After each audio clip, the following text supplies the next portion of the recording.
Hello and welcome to Rajya Sabha television. You're watching The Big Picture with me, Frank Pereira. Prime Minister Narendra Modi will be scoring another first of its kind in the galaxy of his diplomatic initiatives by becoming the first Indian Prime Minister to visit Palestine.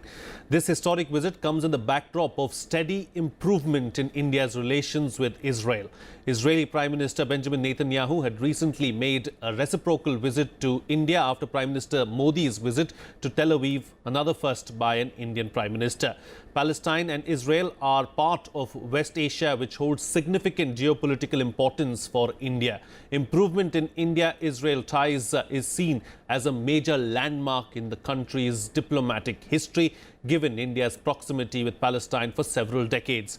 Prime Minister Modi's diplomatic initiatives during the last 4 years are singularly guided by national interests, which resulted in recalibration of ties with several countries, including Israel.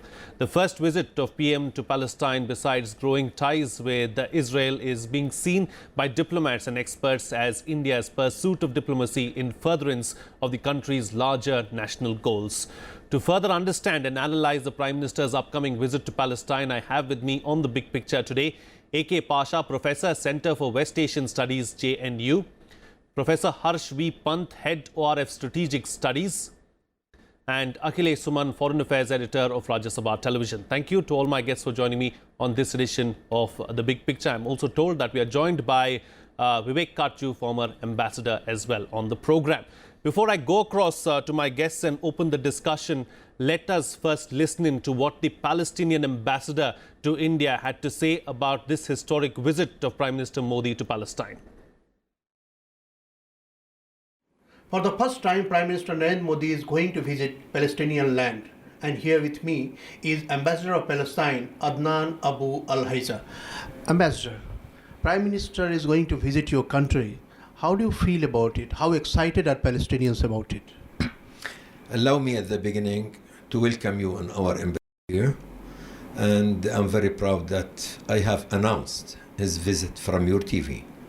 The visit of the Prime Minister, His Excellency Mr. Narendra Modi, to Palestine is historical, I think. He is the first Indian Prime Minister visiting Palestine.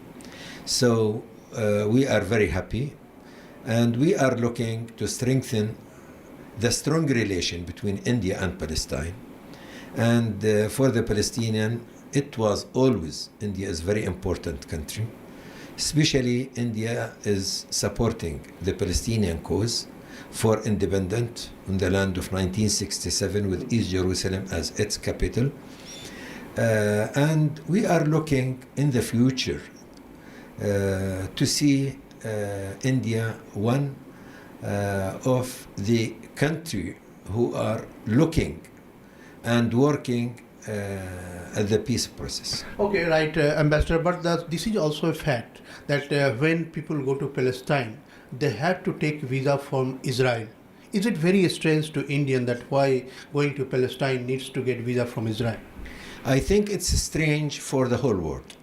Most of the people in the world, they don't know that the Palestinian people under the Israeli occupation, they are not free. Even the president himself, when he want to move inside Palestine or outside Palestine, he should have take a permission from the Israelis.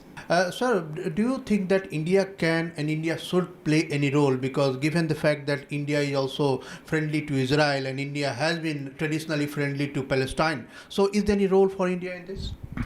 For sure, there is very important role to India to play that. Especially, I'm sure that India could make pressure with, I call it a new relation, because it has really started as diplomatic relation in 1992, right? And I know that the Israelis are in need to India. So, sir, India had never been in between Palestine and Israel. India had never played any role of mediator, but I think many other countries like America had been playing some role of mediator. So now do you think that India is in such a position to play some mediatory role? I don't want to compare between India and United States, because United States in its policy has never been mediator, right? They are supporting Israel only. they are supporting the project of Netanyahu, which he is looking to have the whole land and peace at the same time. India is a country. India were supporting the Palestinian cause and still supporting the Palestinian cause. So we are looking for a positive rule to be a mediator. Well, the Palestinian ambassador to India, Del Adnan Abu Al-Eja, talking about how India should play a mediatory role to bring about peace in West Asia. We'll talk about that with our panelists here in the studio, and also the former diplomat Vivek Katju joining us on the program. But before that, to understand the historical ties between India and Palestine, let's talk about that first. Professor Pasha, what is the historical relevance of the ties between India and Palestine? Well, historically, even before independence, during our freedom struggle, we have supported, quotes from Mahatma Gandhi that Palestine belongs to Palestinians, like Inland for the English, that is there. And continuing with that, we opposed the partition plan of the UN in 1947. We were in favor of a federal Palestine where both the communities would live peacefully. And we opposed Israel's entry into the UN in 1949. But next year, Prime Minister Nehru in September recognized the state of Israel and allowed an Israeli consulate to function in Bombay. But there was this gap until January 1992. But there were contacts at intelligence sharing, irrigation, scientific cooperation on and off during Shastri's period, Indira Gandhi and Morarji Desai. And Moshe Dayan, who was foreign minister of Israel, visited India, and he wanted diplomatic relations, but Morarji Desai and Atal Bihari Vajpayee, who was foreign minister, they had other reasons for which the process could not continue. Rajiv Gandhi took initiative to extend the jurisdiction of the consulate to Kerala and beyond Bombay. So there was this slowly, and in December 1991, we took an initiative, and the resolution, Zionism equal to racism, was resented. We took and supported that, and then that, and more importantly, there was this Madrid Peace Conference, which James Baker had organized in Spain, and that was to bring all the warring parties there. And India also took the initiative after the conference as part of the members committee. 2 members committee, we were part of it. We tried to push through the peace process and the subsequent Oslo process, which the Palestinians themselves signed with Israel in 1993. But nothing much happened. But we continued to support the Palestinian cause because after 1988, they themselves gave up the armed struggle, recognized 242 and the Israeli right to exist and eschew violence. So we continue to support the diplomatic initiative, and I think the Prime Minister's visit is in line to encourage them to go forward in the peaceful resolution of the conflict. Sure. Ambassador Katju, I'd like to bring you into the picture now, as it has been so beautifully elaborated by the professor about how we've had historically cordial ties with Palestine, but yet over the last 70 years, not a single Prime Minister has visited Palestine. Why do you think that's so? I think it was not opportune for us to visit because it was developments that took place over the last 3 decades have allowed the development or the fostering of relations and direct relations between India and Palestine, and that is why we now have a mission in Palestine. Before that, this was not possible. Today, I think the situation is quite different from what it was at a time when the Palestinians and the Arabs in general did not even agree to the right of Israel to exist. And hence, the time is now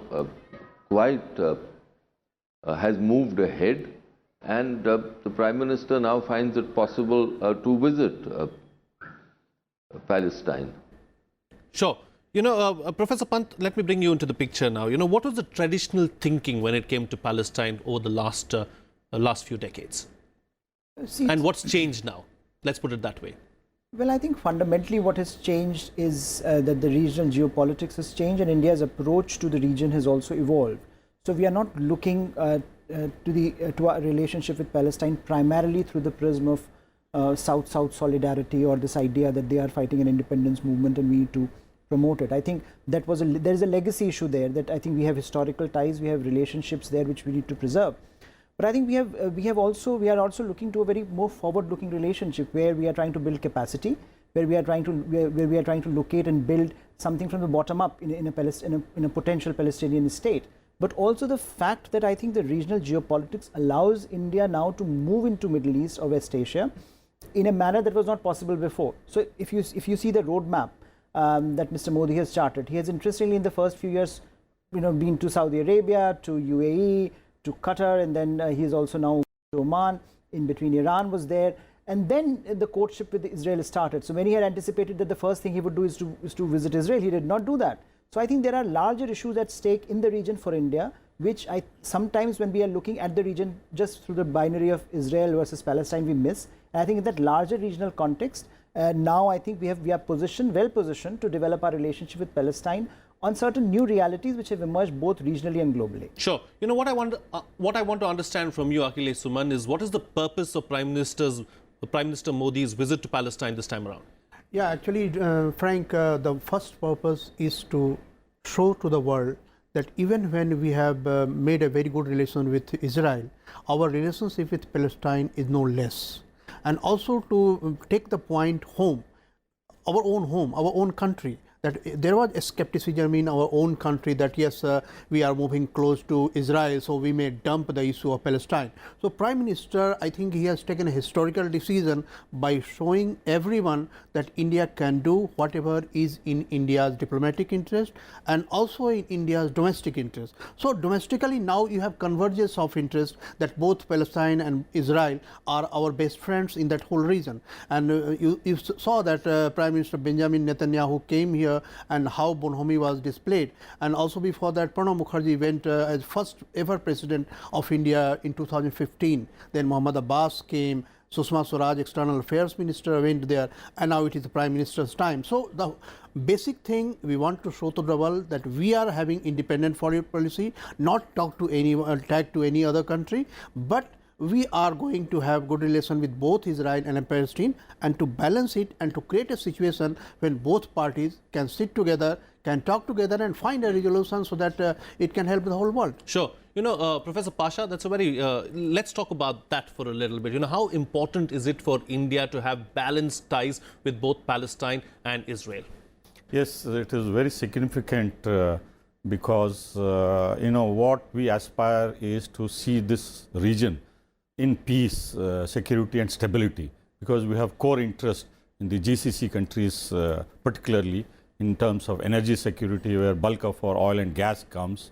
Then we have about 7 million Indians gainfully employed there who send billions of dollars as remittances. Then of course trade, over $100 billion of trade with GCC plus countries. Then investments, and then food security also, our chemical fertilizers, others come, phosphate from Jordan, from Oman, from other North African countries.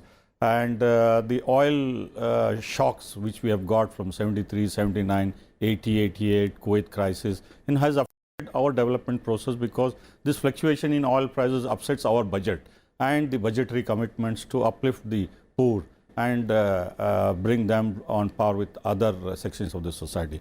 The second point is, you see, it is a fact that Egypt has had peace with Israel since 79. It is a fact that Jordan has peace treaty with Israel, and the Palestinians are still with the Israelis, although they have had differences on the interpretation of the Oslo, so on and so forth. But the new geopolitical reality which I think Indian decision makers are trying to capture is the new warming up indirectly of relations between Saudi Arabia and Israel, UAE and Israel, and the willingness of other partners like Bahrain. They are open now for ties, Oman, even Qatar had a trade mission, and some North African countries. So now what we are witnessing is in the background of what PA President Mahmoud Abbas, he has virtually broken dialogue with the United States, accusing of various things. So the dialogue has broken down. And with Ismail Haniya being identified as, terrorist and so on and so forth, Hamas, so on and so forth. So the Indian potential to link our Gulf interest, strategic interest, economic, political interest from the Gulf to Israel, which is the broader issue of violence, terrorism and stability there. I think we are looking for opportunities where, if not mediation, at least we are exploring through what UAE and Saudi Arabia and Jordan, for example. I want to talk to the ambassador about this issue of mediation. The Palestinian ambassador, Ambassador Katju, has said that he sees a bigger role for India in the region. He wants India to mediate between Palestine and Israel. Is that something that India should get into?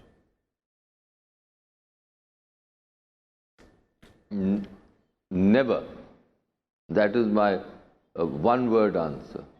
Major powers and great powers have burned their fingers in trying to mediate in what is an intractable issue, and no purpose will be served, no national interest will be served if we try to mediate. I think what has really happened over the decades is a shift from in some ways an ideologically based foreign policy of India to a policy based on interests. And we now have no reluctance in saying that yes, we pursue our interests. Of course, in an ideologically sort of frame foreign policy, you also pursue interests, but you try to mask it. Now we don't mask it, we say it openly. What we need to develop, and I think what Mr. Modi has pursued, and for that matter his predecessors pursued, was a policy of developing direct bilateral ties with all countries of West Asia, and that is the right way to go about it. The Prime Minister, Mr. Modi, has visited all major countries, and this visit too, he is going to go to UAE again and to Oman, and Oman is an important Gulf country. So in all these respects, I think our interests are served by keeping away from the politics of West Asia and pursuing bilateral ties. As far as the changing equations in the Middle East or in West Asia, of course, that's a reality. The Cold War is now a relic of history. The post-2010, there is a new West Asia, and countries of West Asia are trying to find their own equations. The major issue in art of the present in West Asia is between the Sunni Arab states and the Shia states. Right. I think the Palestine issue is, as Harsh rightly said, a legacy issue.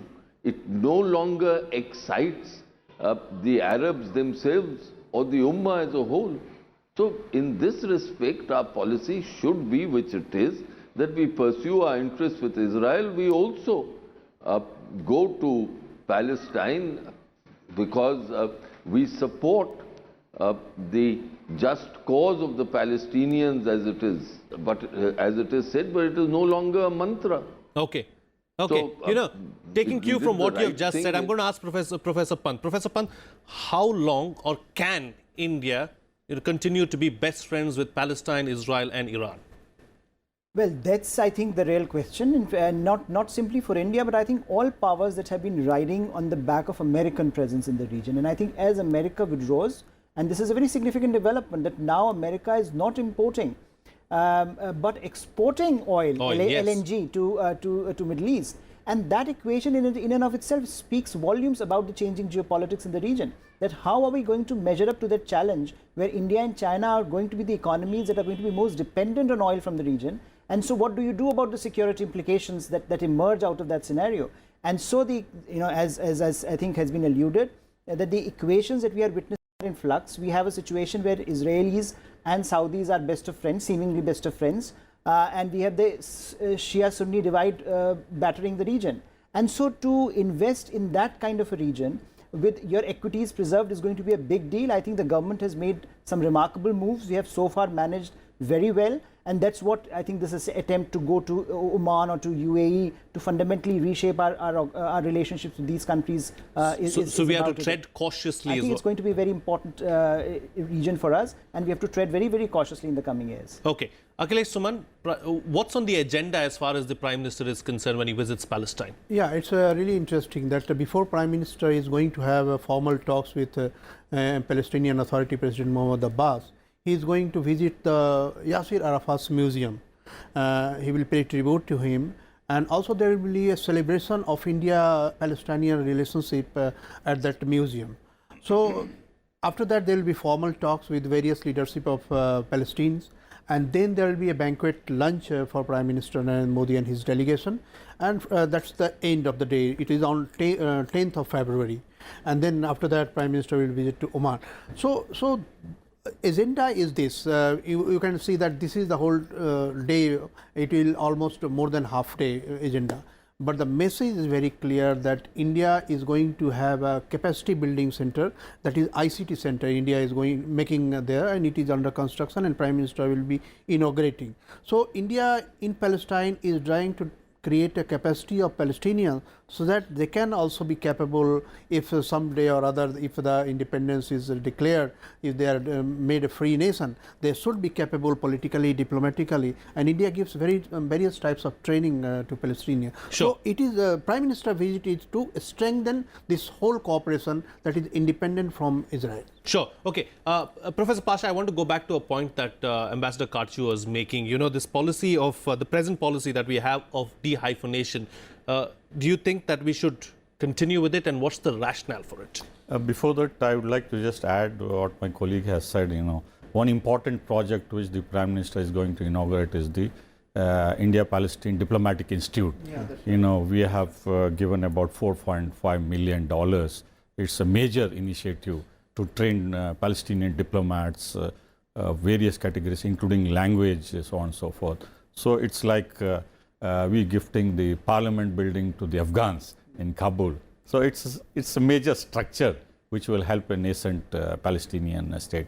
The second one is, you know, the United States has, you know, spoken adversely about contribution to the UNRWA, the United Nations Relief and Agency Fund, on which most of the refugees, Palestinian refugees, are dependent. We have announced about $1.25 million, although it is token, but it's significant in the overall context of what EU has promised, about $52 million, in addition to what they have been giving. So these two economic assistance program, you know, makes an important contribution in our own way. But the larger picture which you have asked me, you see, the dynamics of the region is changing very fast. You know, there is one group of countries, Arab countries, who are now softening their attitude compared to what they were earlier. You know, Saudi Arabia, UAE, Oman, Bahrain, Qatar, Egypt, of course, Jordan. So the number of countries willing to engage with Israel is increasing. Although at the recent OIC summit in Istanbul, they had to take a unanimous decision, so on and so forth. But the dynamics of the anti-Israel group led by Iran, Syria, and Hezbollah, you know, is on the defensive. Indeed, so in that way, we have some room, some space to widen our contacts with Israel. Sure. With Israel. Yes, so, Ambassador. Yes, Ambassador. Go ahead. You know what Professor Pasha is saying, in 1997, I have a distinct memory of a major Gulf country informing us that they could imagine good ties with Israel, but never with Iran. So what we are witnessing today has a long background, as Professor Pasha himself knows. But at the same time, I for one don't see either the Iranians or the Gulf states being so adventurous as to very seriously impair the security of the Gulf. So therefore, they themselves are cautious in this regard. There's a lot of shadow play which takes place in West Asia all the time, as everyone who deals with the region knows. But there is a certain conservatism, a certain cautiousness there. And for us, for some time to come at least, our present policies will be valid and will hold of developing bilateral ties with major countries and not getting involved in mediation efforts or trying to link up countries, etc. Sure. One quick closing comment now from Professor Pant. What is it that we would like to achieve from this visit of Prime Minister Modi to Palestine? I think a message that our relationship with Palestine stands on its own merit, that it is independent of our relationship with Israel, that we are interested in a forward-looking Palestine, that where the youth is positively engaged in the technologies of the future, where India can build capacity. So I think there is a larger reality of Palestine that is emerging in a region which is very volatile.